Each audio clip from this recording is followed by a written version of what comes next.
안녕하십니까. 220만 도민 여러분 반갑습니다. 행정문화위원회 소속 더불어민주당 김연희 의원입니다. 연일 계속되는 도정 질문의 자료 준비와 답변을 위해서 수고하시는 도지사님과 김시철 교육감님 비롯한 공직자 여러분들께 감사를 드립니다. 또한 본 의원에게 도정 질문의 기회를 주신 우리 선배 동료 의원님들께도 고마움을 전합니다. 본 의원은 오늘 충남도의 여성 정책, 연구 용역 그리고 사회적 가치 증대를 위한 공공 조달에 대한 질문을 하고자 합니다. 먼저 답변을 위해서 이필영 행정부지사님은 답변석으로 이동을 부탁드립니다. 예, 행정부지사 이필영입니다. 예, 부지사님, 본 의원하고도 제가 의정 활동을 하는 동안에 여기 또 계시다가 서울에 가셨다가 다시 내려오신 거죠?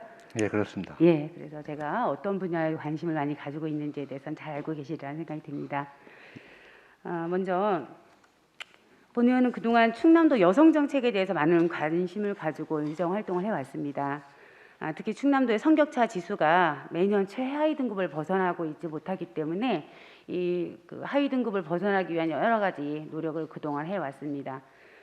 그런데 최근 충남도 여성 문제를 이제 포기해야 되는 게 아닌가라는 생각을 갖게 됐습니다. 그 이유는 세계 여성의 날 기념일을 대하는 우리 충남도의 모습에서 정말 실망을 넘어서 절망에 이르기까지 하는 마음이 왔기 때문입니다. 충남도는 세계 여성의 날을 발렌타인데이나 화이트데이 정도?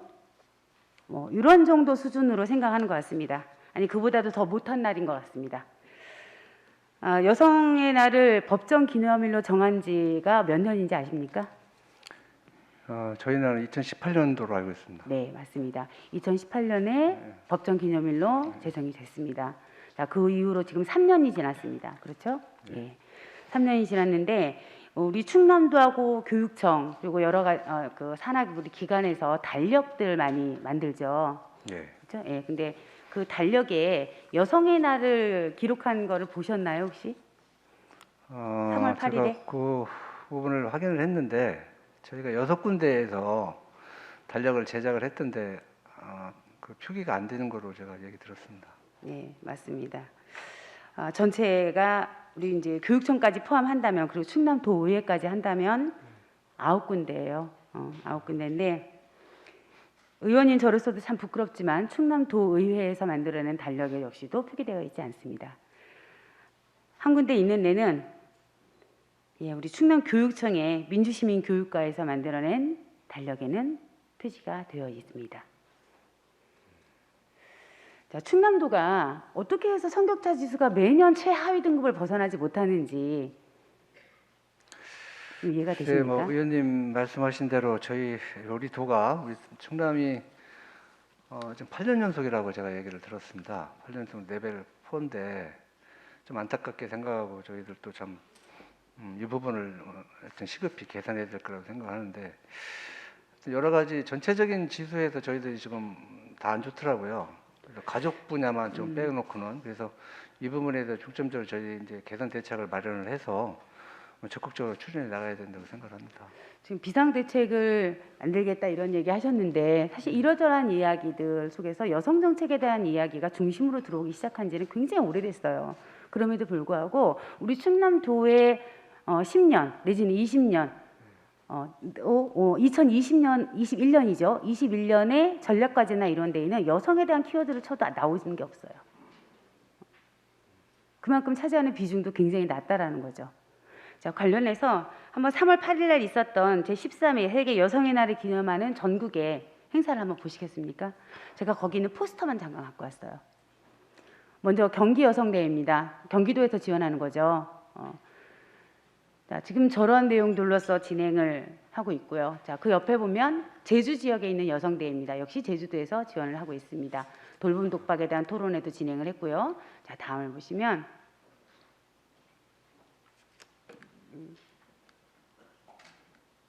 어디로 들어가야 돼요? 네, 자, 대전 거죠.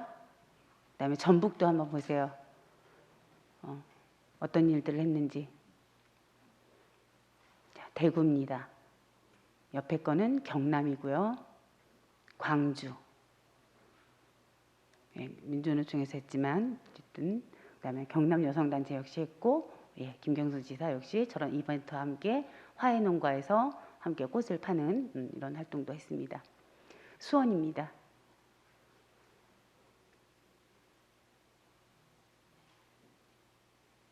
저생가진 같은 경우는 여성들의 소모임들에서 주로 이루어진 활동들이고요. 자, 이것도 역시 강원도 속초에서 있었던 겁니다. 빵과 장미를 요구하는 어떤 세계 여성의 날에 대해서 홍보를 하고 있죠. 생존권과 참정권에 대한 이야기를 하고 있고요. 자, 밑에는 성폭력과 가정폭력을 반대하는 캠페인이 동시에 이루어지고 있습니다.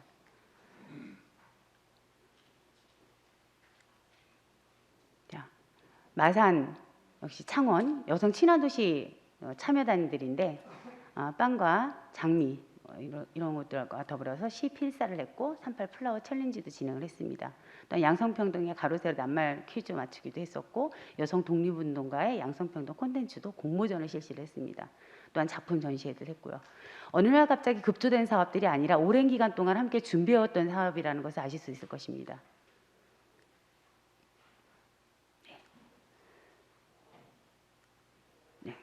일반적으로 이렇습니다. 자, 그러는 동안 우리 충남도는 도지사님도 그날 여성의 날에 대한 메시지조차도 없었습니다. 또한 그 많은 여성 단체들이 있고 그렇게 많은 여성 동아들이 있었지만 어느 단체에서든 어느 동아리든 간에 관련된 행사를 한 곳은 한 군데도 없습니다. 유일하게 세계 여성의 날과 충남의 키워드를 딱 치겨나면 지사님이 우리 여성 직원들이 가장 많은 곳에 과에 들어가셔서 그리고 격려를 했고 그 다음에 간담회를 한 걸로 되어 있지만 그분들도 준비되지 않은 상황에서 오셔서 그냥 간단하게 인사말 정도 하고 가신 정도입니다. 이게 우리 수준입니다. 그런데 어떻게 여성이 정책이 제대로 나오게 되겠고 그에 맞춰서 성인지 감수성을 가지고 성인지 예산이 만들어지고 정책이 만들어져서 도민들에게 돌아가겠습니까? 이러니 매년 성격차 지수가 최하위에 머무는 건 당연한 일 아니겠습니까? 내년부터 어떻게 준비하시겠습니까? 예, 의원님 지적하신 사항에 대해서 반성을 좀 하고요. 그런데 좀 이런 부분도 있다는 말씀 좀 드리고 싶은 게 올해하고 작년하고 올해 계속 코로나 때문에 지금 저기도 다 오래 진행한 타 거예요. 지역들을 비교해 보면 좀 그런 측면이 있는데 아무튼 좀 위축돼 있어서 그런 부분을 했다는 말씀도 약간 드리고요. 뭐 지금 말씀하신 대로 전체적으로 여성 단체라든가 조직들 그리고 도에 그런 부분에 대한 마인드가 조금 부족했던 것 같고요. 그래서 저희들이 이제 지사님께서 이제 2월 22일 날 여성 공무원들하고도 이렇게 소통 토크를 하고 아까 말씀하신 이제 당일 날에는 여성 공무원 많은 건강정진 식품과라든가 여성단체 8개 단체 하고 이제 간담회를 했는데 좀 아쉬웠던 부분은 특히 이제 여기 대부분 보니까 여기도 이제 여성 단체 중심으로 이렇게 메시지 전달이나 이런 부분들이 좀 있었던 것 같습니다. 많이. 그래서 그런 부분들이 저희들이 좀 아쉽고요. 그래서 앞으로 저희들 또 도정을 함에 있어서 저희 도 차원에서도 그렇고 여성 관련 단체의 조직 역량이라든가 이런 노하우를 좀 더 키워서 그런 부분에 대한 활동이라든가 여성을 도전 가치에 반영하는 노력들을 더 강화해야 되겠다고 생각합니다. 지금 제가 말씀드리니까 한편으로는 옆구리 찔러서 절 받는다라는 느낌도 가질 수 있을 것 같아요. 왜 그러냐면 또 이렇게 지나고 나면 내년엔 장미꽃만 나눠주고 끝나는 게 아닐까라는 생각이 우려돼서입니다. 그날 행사를 위해서 장미꽃을 주고 빵을 달라는 이야기가 아니에요. 보면 우리 여기 많은 분들 계시지만 행사장이나 이런 데 가서 가끔 성평등과 관련된 축사를 하시거나 어떤 이야기를 하실 때 너무도 당당하게 이렇게 이야기하세요. 나는 우리 집에서 우리 아내를 왕처럼 떠받들고 산다. 난 아내 말을 참 잘 듣는다. 이거를 성평등이라고 축사를 하시는 분들 보면 참 한심하다는 생각을 많이 들어요. 그게 뭐예요? 기본적으로 고정관념에 성평등이라고 이야기를 하게 되면 여성을 남성보다 위로 존중해줘야 된다는 생각밖에 갖고 있지 않다는 겁니다. 고정관념에서 벗어나는 것은 쉽지 않은 일입니다. 일상생활에서 그야말로 가랑비에 옷 젖듯이 스며들지 않으면 전체가 바뀌지 않는 것이 성평등에 대한 고정관념입니다. 그래서 우리 충남도가 작지만 이러한 행사들을 조금씩 더 지평을 넓혀가면서 도민들과 함께 할 수 있는 다양한 행사든 기념일이든 이런 부분들을 통해서 성평등에 대한 진정한 이해를 제대로 할 수 있도록 우리 집행부에서 애써주시기를 다시 한번 당부드리겠습니다. 예, 그럼 좀 말씀하신 부분 유념해서 도정을 하도록 하겠습니다. 네, 자 다음 질문입니다. 다음은 충남도의 연구 용역에 대한 문제점에 대해서 좀 이야기를 하겠습니다. 자, 지금 보시는 표가 2018년부터 2021년에서 각 상임위별로 제가 분류를 좀 해봤는데요. 연구 용역에 대한 그 과제 수와 금액입니다. 자, 맨 밑에를 보시면요. 우린 지난 4년 동안에 올해는 아직 뭐 미발주된 것도 있지만 어쨌든 계획상으로 본다라고 하면 총 248개의 연구 용역을 수행을 하게 되고 그 속에서 예산은 301억이 나갑니다. 1년에 75억 정도를 지금 연구 용역비를 쓰고 있다는 얘기예요. 적지 않은 금액입니다. 평균적으로 한 건당 1억이 다 넘죠. 1억 2,200 정도가 평균으로 나오게 되는데 뭐 연구 과제의 개수만 보면 평균적으로 한 60여 개 정도가 되고 1억 건당 1억 2천만 원 정도의 용역비를 지출을 하고 있습니다. 자, 그런데 이렇게 많은 예산이 들어가고 이렇게 많은 연구 용역이 진행됐는데 이런 결과들이 도정에 제대로 반영이 되지 않는다면 그거야말로 예산 낭비 아닐까요? 예, 뭐 위에서 특별히 또 이렇게 관심을 갖고 용역을 해주신 사항은 집행 가능성이라든가 효과성 등 면밀히 검토해서 도정에 좀 적극 반영해야 될 거라고 생각합니다. 예. 자, 지금 저 연구 용역비는 한 건에 1억 2천 정도로 지금 평균적으로 얘기했는데요. 편차는 굉장히 큽니다. 어떤 거는 건당 500만 원, 800만 원짜리도 있고요. 어떤 거는 10억이 넘어가는 예산도 있어요. 연구 용역 한 건에 10억. 이거 어떻게 생각하십니까? 국책 사업이에요. 우리가 지금 하고 있는 게 충남도잖아요. 자, 그래서 제가 그 10억짜리 사업이 어떤 건지를 좀 한번 살펴보고 몇 가지 좀 확인을 했습니다. 지난번에는 우리 그 정책기획관에서 연구 풀비 딱 1억을 가지고 10건인가 이상을 가지고 심의를 해달라는 얘기가 있었어요. 10억도 아니고 1억을 가지고 연구 용역 10건을 놓고 나서 심의를 하라고 하는 건 너무한다는 생각 안 드십니까? 이게 아마 그 연구 용역이 사업부에서는 연구 용역이 있고 정책기획관에서 지금 말씀하신 풀비로 하는 연구 용역이 있는데 규모라든가 이런 측면에서 좀 차이가 있습니다. 잘 아시겠지만 그 풀비라는 용역은 그때 수시성으로 현안성으로 하는 과제들, 그러니까 용역 규모가 그렇게 크지 않은 과제들이 많기 때문에 상대적으로 예산 규모가 좀 작은데요. 그러니까 1억을 예를 들어서 10번 이렇게 열에 10회 한다 그러면 좀 금액 자체는 좀 작아질 수밖에 없을 것 같고요. 자, 금액이 너무 터무니없게 낮게 되면요, 연구의 질 자체가 굉장히 낮습니다. 그리고 우리가 쓸 수 있는 게 거의 없잖아요. 자, 이번에 그 발주했었던 몇 가지 용역들 중에서 보면은요, 저희 충남도에는 4군데 연구기관들이 있습니다. 가장 큰 데가 충남연구원이 있고요, 충남역사문화연구원이 있고요. 또 이번에 사회서비스원 내에 있는 복지 관련된 부분에 연구가 진행되고 있고 여성정책개발원이 있습니다. 자, 크게 이 4군데에서 이제 주로 연구를 하게 되는데 각각의 영역들이 있을 거예요. 여성정책개발원 그러면 여성정책과 가장 가까운 부분들, 그리고 인문사회과학적인 분야에서의 문제들을 많이 다루고 있을 거고요. 당연히 서비스원에서는 복지 문제를 다루겠죠. 또 충남연구원에서는 주로 어떤 걸 해야 될까요?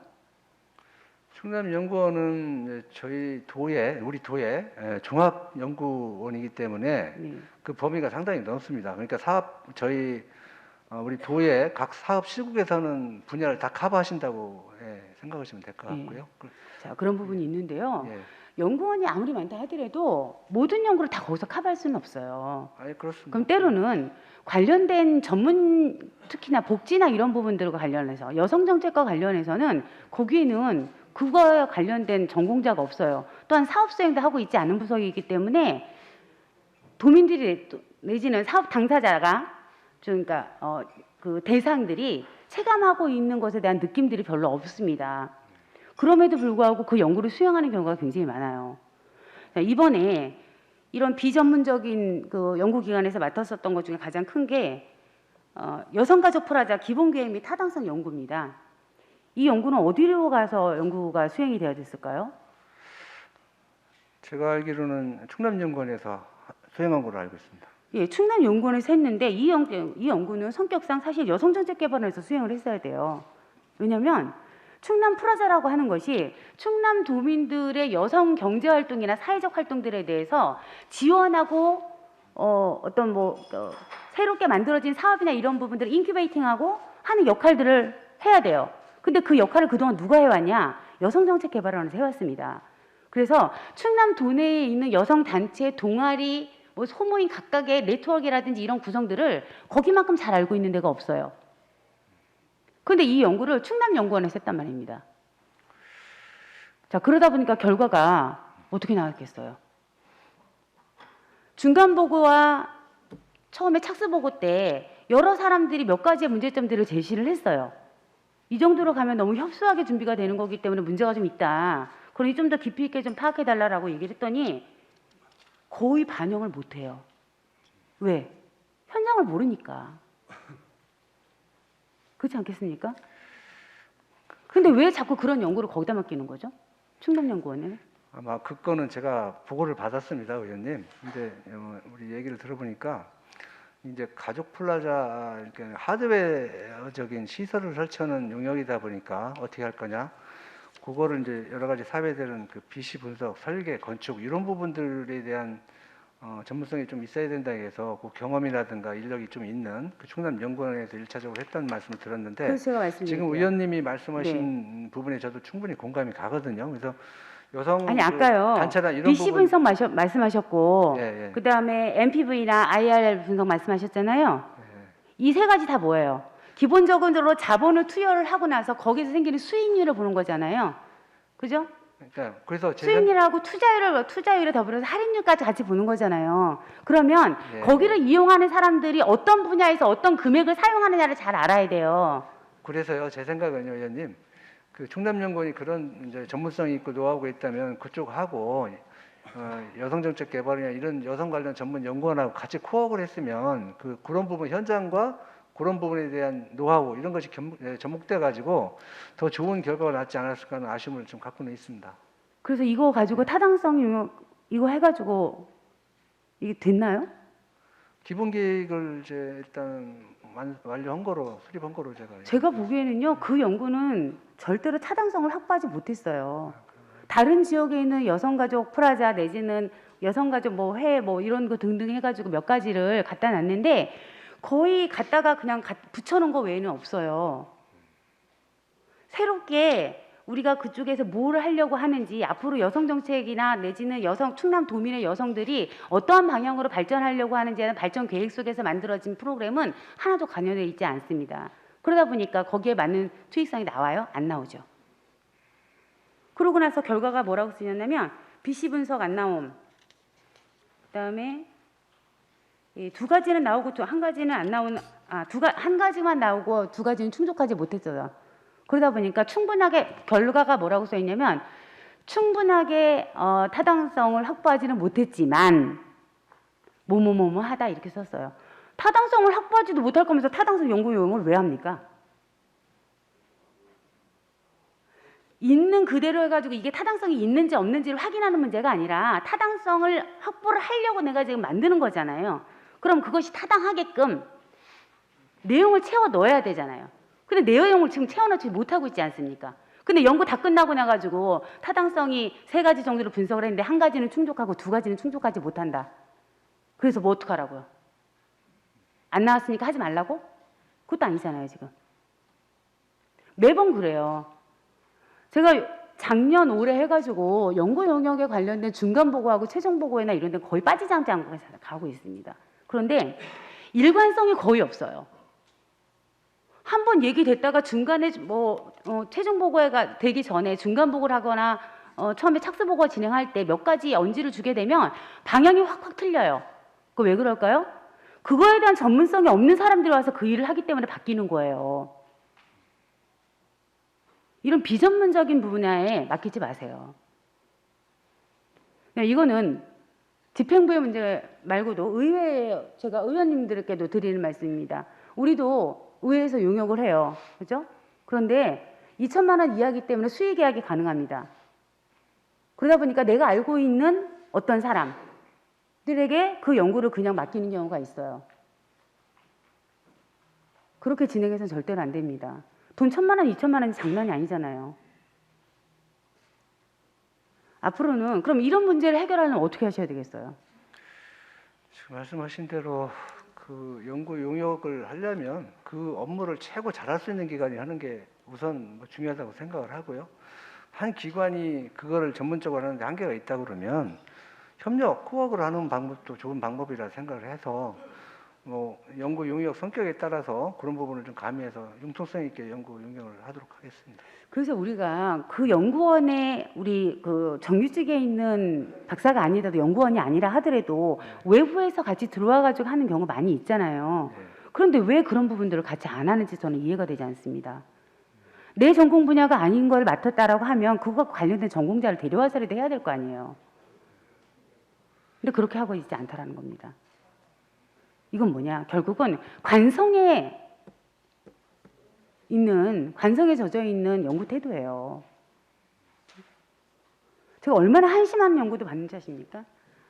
자, 천안에 있는 도서관, 박물관 내지 그다음에 미술관 이런 문화 공간들을 체육관 등을 이용하고 있는 내용들에 대해서 연구를 한 거예요. 그런데 자, 체육관이 있는 동네, 체육관이 없는 동네 해가지고 이름을 막 썼어요. 행정동, 법정동 이름 막 다 섞어가면서 써가지고 체육관이 없는 동네를 다 적으니까 30개 저희 읍명동 중에서 한 20여 개가 적혀요. 그러고 나니까 그거 중에서 없는 데가 더 많지 있는 데가 많지 않아요. 그렇죠? 요즘 누가 그렇게 연구합니까?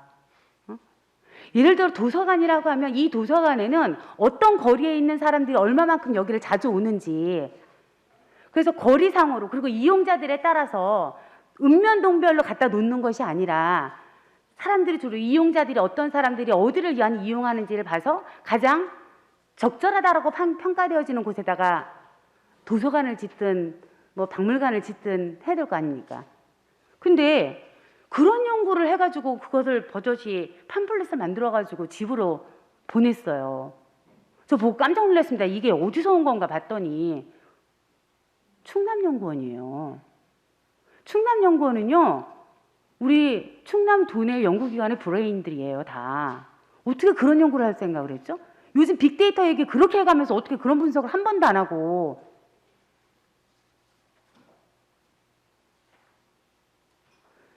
제발 다른 거 영역하지 마시고 자기들 거 하는 거나 잘하세요. 네? 내 영역에 있는 거나 할 때 충분하게 잘해야지 내가 할 수 없는 영역 거를 왜 잡아가지고 말도 안 되는 결과물 만들어 놓고, 심지어 지난번에 2039 문화체육관광 발전전략 수립도 거기서 했어요. 여기 문화체육부지사님 계시지만 그날 여러 사람들이 와가지고 지적했습니다. 심지어 그 내용 안에 문화와 관광과 체육 이 세 가지 종류를 10년치 거를 지금 계획하는 거예요. 근데 한 사람이 그게 한 분야에서 이 세 가지가 가능해요? 이게 그렇게 만만한 것들이에요? 문화와 관광과 체육이? 그랬더니 어떤 결과가 나타났냐? 체육만 한 연구자가 단일 연구로 진행했었던 연구가 있었어요. 그거를 축약시켜서 뒤에다 그대로 붙였더라고요. 이건 연구 윤리에도 많지 않지만 그렇게 해서도 안 되는 거예요.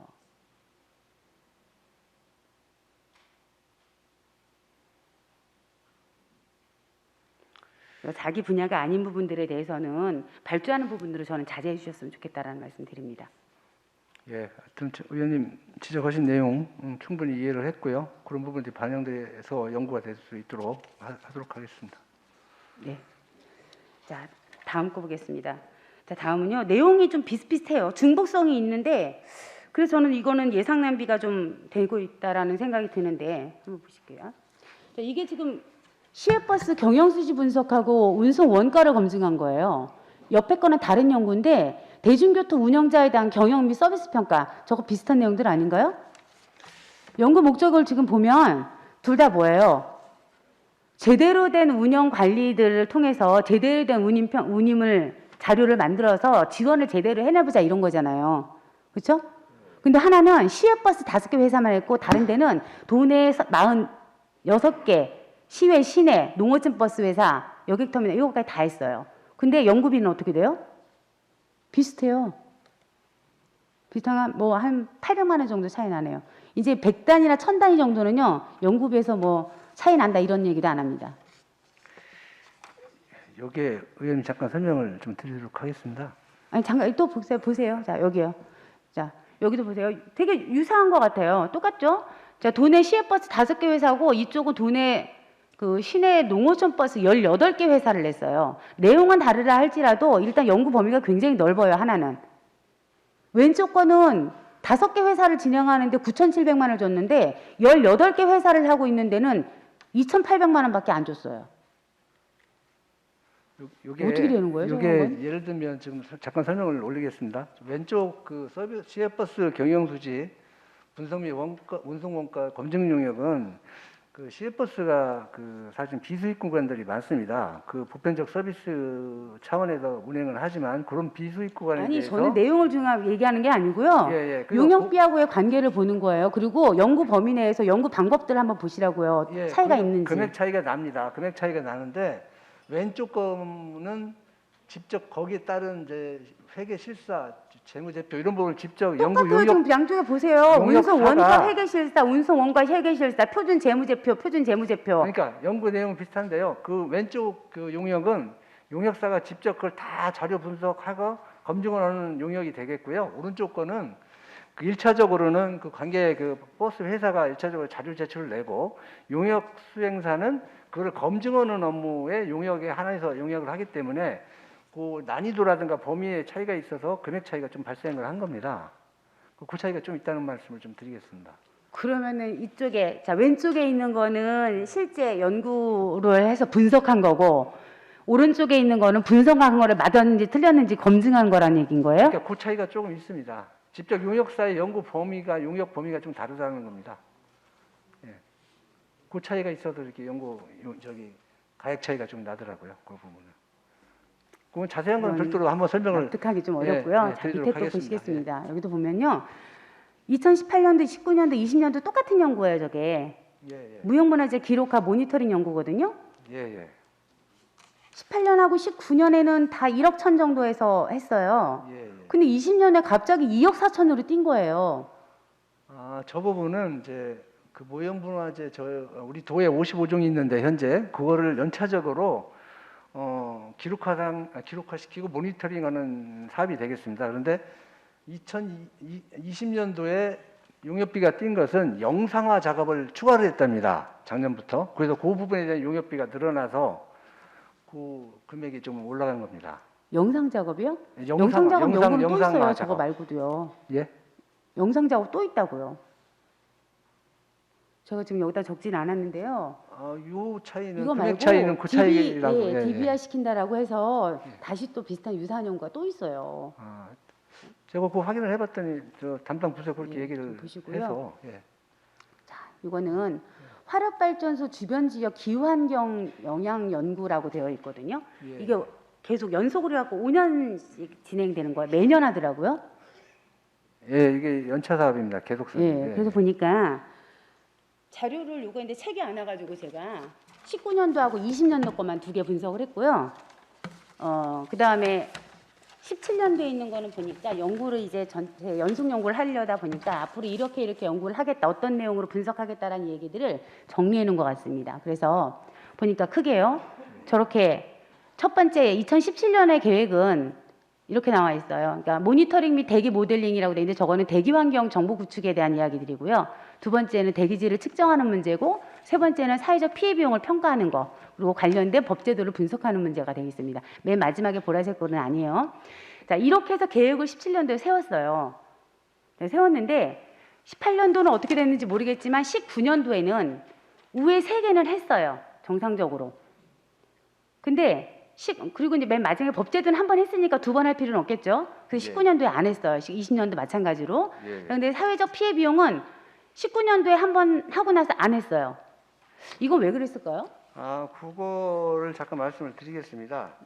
원래는 이제 사회적 그 피해 비용을 그 지표가 있답니다. 전문적인 분야로 제가 100% 정확하게 말씀 못 드리겠는데 그 지표가 있는데 그 CRF라고 농도 반응 함수를 원래 우리 자체 그 함수는 없고 외국에 있어서 그거를 인용해서 쓰려고 했는데 사업을 추진하는 과정에서 전문가 자문회의를 하다 보니 그걸 우리 특성에 맞게끔 자체 그 농도 반응 함수를 개발해보자. 그 개발을 해서 여기에 대충 적용시키자 무슨 얘기 해가지고 알겠는데요. 자, 제가 일단 말씀을 멈춘, 드릴게요. 얘기를 들었습니다. 사회적 평가 비용을 예. 여기서 한 번 했거든요. 예. 했는데 그 다음에 다른 연구에서 상당 부분이 이후 연구를 가져갔어요. 뭐냐면 똑같은데 화력 발전이 아니라 이번에는 석탄 화력 발전이야. 그 다음에 주변 지역의 기후 환경이 아니라 주민 건강이에요. 그 주민 건강하니까 뭐예요? 아픈 건지 안 아픈지 석탄 그 화력 발전소 때문에 주민들에게 어떤 건강상의 피해가 갔는지를 본 거잖아요, 그렇죠? 예. 그 부분으로 가냐 그걸 또 5년치를 또 했어요. 근데 그 사회적 피해 비용과 관련된 연구만 하는데 매년 2억 4천에서 2억부터 3억 사이의 비용이 5년치 들어가고 있고요. 이 연구가 얼마짜리냐면 10억짜리 연구예요, 지금. 근데 그 10억짜리 연구가 얼마나 엉성한지 한번 보실까요? 자, 제가 19년도하고 20년도 것만 가지고 왔어요. 먼저 보면 우리 연구자들이 흔히 그런 연속사과가 같은 내용이다 그러면 할 수도 있는데 돈이 그 정도로 가면 최소한 성의는 있어야 되지 않을까 싶습니다. 자, 연구의 배경 및 목적이요.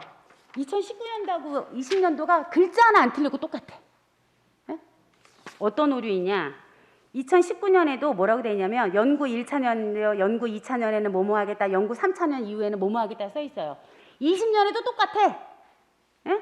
1년 차에는 뭐 한다, 2년 차에는 뭐 한다, 3년 차에는 뭐 한다. 기본적으로 4년 차에 뭐 하겠다 그러면 써줘야죠. 예? 이런 거. 또 보실래요? 자, 20년은 지금 19년도보다 20년도가 연구를 하려고 하는 내용이 줄어들었어요. 그죠?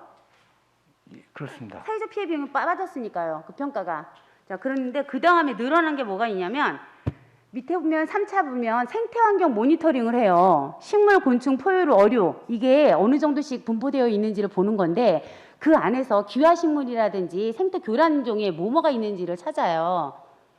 근데 저는 이해가 안 되는 게 석탄 화력발전소의 기후환경하고 기화식물하고 무슨 관계가 있는 거예요?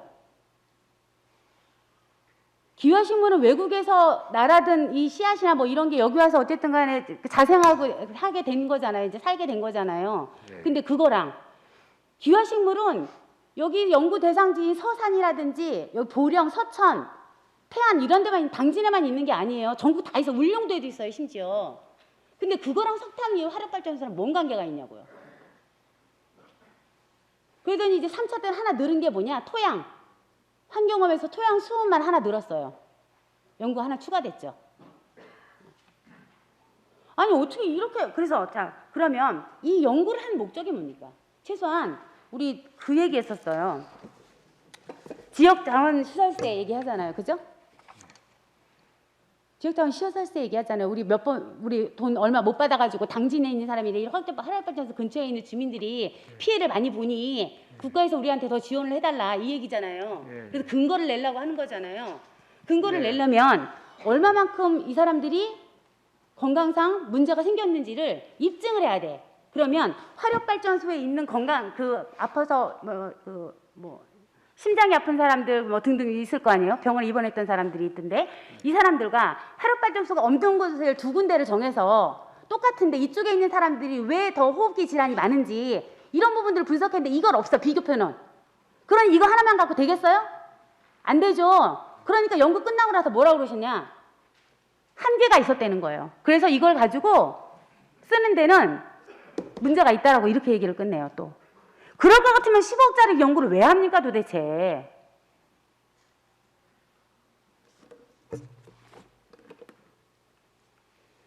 자, 요거는 이게 아까 얘기했었던 그 마음 건강가짐이에요. 내용 한번 쭉 보세요. 앞에서 얘기했던 거하고 뭐가 다른가?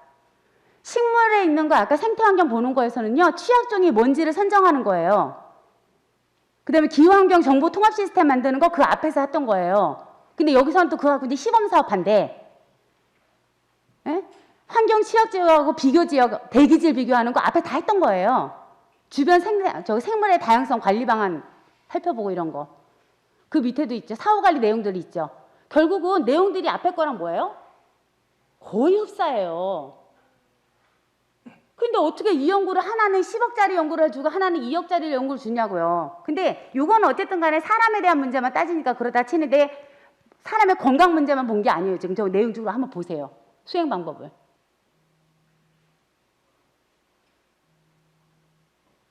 문제가 있다고 생각하지 않으세요?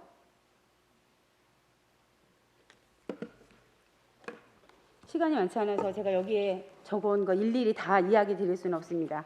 최소한 어떤 몇 미터, 몇 평방미터에 어떠한 식물들이 몇 개가 살더라. 당진에 수달이 살더라, 안 살더라. 이게 중요한 게 아니잖아요. 그렇죠? 우린 생물학을 연구한 게 아니에요. 문제는 석탄 화력발전소가 그러한 생물들한테 어떤 영향을 미쳤느냐의 문제예요. 그건 하나도 분석되지 않았어요. 그래서 이 연구 왜 했는데요, 그럼? 화력발전소가 있음으로 인해서 우리 주민들에게, 우리 충남도에 끼치는 피해 영향이 어떤 건지, 그래서 이것을 막을 수 있는 정책은 뭔지, 이런 부분들을 하는 거잖아요. 정책 제안 하나도 없습니다. 왜? 정책 제안이 안 되냐 물어봤더니 다 아직은 부족하다라는 거예요. 근거도 없어. 여기. 자, 지역자원 시설세 받는데요. 왜 안 되냐고 물어봤더니 대기 오염 영향하고 건강 영향 평가가 전제되어야 된다고 얘기를 했어요. 대기 오염 영향 안 했어요? 했잖아요. 그렇죠? 앞에서 또 건강 평가 했죠. 근데 그럼 그걸 왜 했대? 그게 또 불확실하대요. 앞에서 해놓고 나서. 그래서 이게 앞에서 한 것이 불확실한 연구이기 때문에 이것을 근거로 해가지고 논거를 제시하기는 어렵다 이렇게 또 얘기를 하세요. 이건 아닌 거죠. 자, 그래서 대안을 좀 말씀드리면 저는 연구 문제 이렇게 70억씩 들어간다라고 하면요. 중간 용역에 처음에 시작할 때 착수 보고나 중간 보고나 최종 보고 때는 뭐 이미 다 끝난 거니까 그런데 최소한 관련된 전문가들이 이것을 검증하고 문제가 되는 것들에 대해서 수정을 했는지 안 했는지 본 다음에 마지막 용역비를 지불해야 됩니다. 저렇게 엉성하게 했는데 그냥 휙 다 줘버리고 나서 끝내서는 안 된다라는 거예요. 가능하시겠습니까? 예, 의원님 말씀대로 용역 목적에 맞게 과업 범위가 정해져야 되고요. 수행이 돼야 된다고 생각합니다. 앞으로 우리가 용역함에 있어서 특별히 주의하도록 하겠습니다. 네. 마지막으로 이제 이거는 그 사회적 약자에 대한 기업 구매 금액인데요. 그냥 빨리 보겠습니다. 이게 이제 2016년도에는 장애인 표준 사업장만 좀 미달됐어요. 그 다음에 중증장애인 생산품이 다음 해에는 미달이 됐고 2018년도에는 3개가 달성이 돼 있다고 해서 전체적으로 비율을 봤더니 2.33%예요. 합하면. 이걸 왜 합했냐? 2019부터는 19년도를 보면 다 미달성으로 돼 있잖아요. 그죠? 예. 밑에 3개가 사회적 기업하고 사회적 협동조합, 마을 기업이 다 미달성이에요. 근데 그 미달성의 내용을 봤더니 3.16이에요. 그럼 최소한 이게 3.16보다는 점수가 높으니까 미달성 됐을 거 아니에요. 그렇죠? 그랬더니 다음에 합해놨는데 어디라 총 구매액의 기준을 뭘로 정했냐면 2.8로 내려놨어요. 그러고 나서 달성했대. 이렇게 하면 돼요? 지표잖아요. 예, 성과 목표이고. 아니 성과 목표가 그 전에가 미달됐다라고 얘기를 했는데 이거보다 훨씬 더 낮게 낮아요? 기준이 있었을 거 아니에요. 그러면 최소한. 이 부분은 제가 다시 한번 살펴보겠습니다. 어떻게 된 건지. 아이고, 네. 전체적으로 보면 깊이 있게 고민하지 않고 나서 그냥 진행되는 경우가 너무 많아요. 두루뭉실하다는 느낌이 좀 많습니다. 명료하지 않은 이런 부분들에 대해서 좀 제대로 점검하고 집행할 수 있도록 해주시길 바랍니다. 자, 여기까지 해서 질문 마치도록 하겠습니다. 답변 감사드립니다.